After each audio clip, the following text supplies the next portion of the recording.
That was dope. I'm gonna show y'all something. Is everybody sitting down? You gotta sit down for this. Ay, mamá, Dios mío. Dig deep in yourself or stay on that surface level caterpillar shit. It's a choice. But I promise you, the former is where the magic happens. There's something off about the world right now. Everybody's loud, everybody's certain, everybody's performing. But almost nobody is looking at themselves. We've built a culture around distraction, dopamine on demand, validation on tap, outrage as entertainment. And meanwhile, the one place most people are terrified to go is inward. Because inward is quiet, and quiet is where you meet yourself. Not the curated version, not the Instagram bio, not the motivational quotes. You meet the parts of you that you've been avoiding. Jung said it straight. Until you make the unconscious conscious, it runs your life, and you'll call it fate.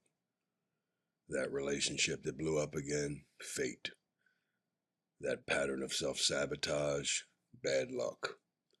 That anger that keeps leaking out sideways, it's just how I am. No, it's what you haven't faced. Inside you is a shadow. Not evil, not demonic, just unowned. The jealousy, the insecurity, the rage, the need to be seen, the fear of being nothing. You can pretend it's not there, but what you repress doesn't disappear, it goes underground. And it drives. That motherfucker will drive you. You think you're in control, but you haven't confronted your shadow. You're being steered by it, and that's the first uncomfortable truth. You're not as conscious as you think you are. Most people operate on programming, family conditioning, cultural narratives, unhealed trauma, unquestioned beliefs. They react, they defend, they justify, but they rarely examine. The Hermetic teachings weren't poetry, they were law. As within, so without. You want to change your life? Change what's inside, because the outer world is reflecting you back to yourself. You don't like what you see? Good. That's feedback, not punishment. The Stoics understood this in a brutal way. You don't control what happens, you control how you interpret it. That's it. You lose money, you lose a relationship, you lose status. Painful? Yeah. But suffering? That's the story you build around it. You're not suffering because something ended. You're suffering because you attached your identity to it. And attachment is the trap. You cling to youth, to image, to success, to approval. But everything moves, everything dies, everything changes. And the tighter you grip, the more it hurts when life pries your fingers open. Alan Watts would laugh at how serious we make it. You think you're this isolated, fragile thing fighting the universe. You're not. You are the universe experiencing itself as you. The wave doesn't fight the ocean. The wave is something the ocean is doing. You are something existence is doing. And when you realize that, you stop acting like a victim of life. You start acting like a participant. But here's where it gets real. Understanding this intellectually changes not a motherfucking thing. You can quote Jung, you can post stoic captions, you can talk about consciousness, but if you still explode when triggered, if you still crumble when criticized, if you still chase validation, you haven't integrated it. Knowledge without embodiment is just ego decoration. Integration is different. Integration means you see your jealousy and you don't let it drive. You feel your anger and you don't let it control your tongue. You feel fear and you move anyway. That's strength, not pretending you're above it, facing it. Hermetic law speaks of polarity, light and dark, masculine and feminine, order and chaos. Stop trying to be all light. It's fake. You have darkness in you. So do I. I got quite a bit. The question is not whether it exists.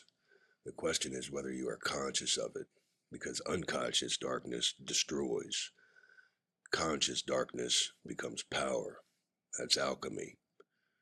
not turning metal into gold, turning impulse into awareness, turning reaction into response, turning pain into discipline. The Stoics would rehearse loss in their minds, not because they were pessimists, because they understood reality. Everything you love is temporary. Let that shit sink in. Everything. Your body, your money, your reputation, your relationships. Temporary. And that's not depressing, it's liberating. Because when you stop pretending things are permanent, you stop living in fear of losing them. You appreciate them. You engage fully, but you don't collapse when they change. That's sovereignty. And most people don't want sovereignty. They want comfort. They want someone else to blame. They want a villain for their story. But growth doesn't happen in comfort. It happens in confrontation. You want to evolve? Sit in silence. No phone, no music, no distraction, just you. Watch how uncomfortable you get. Watch how your mind scrambles for stimulation. That restlessness, that's unprocessed noise. Most people are addicted to distraction because they can't tolerate themselves. And that's the deeper problem. You don't need more motivation. You need more self-honesty. Why do you react the way you do? Why do certain comments hit you harder than others? Why do you keep choosing the same type of partner? Why do you sabotage when things start going well? That is the fucking work. Not building a brand, not building an image, building awareness. Because once you see the pattern clearly, it loses power. Darkness thrives in unconsciousness. Bring light to it, and it weakens. This doesn't mean you become passive. This doesn't mean you float around detached from life. You act, you build, you strive, but you don't let outcomes define your worth. That's the shift. You stop needing the world to validate your existence. You stop chasing applause. You start operating from alignment, and alignment is quiet. It doesn't scream, it doesn't beg, it doesn't prove, it just is. You know when you're out of alignment, your body tells you. Tension, anxiety, overthinking. You know when you're in it. Clarity, groundedness, decisive action. The ancient teachings all pointed to the same thing. Know thyself.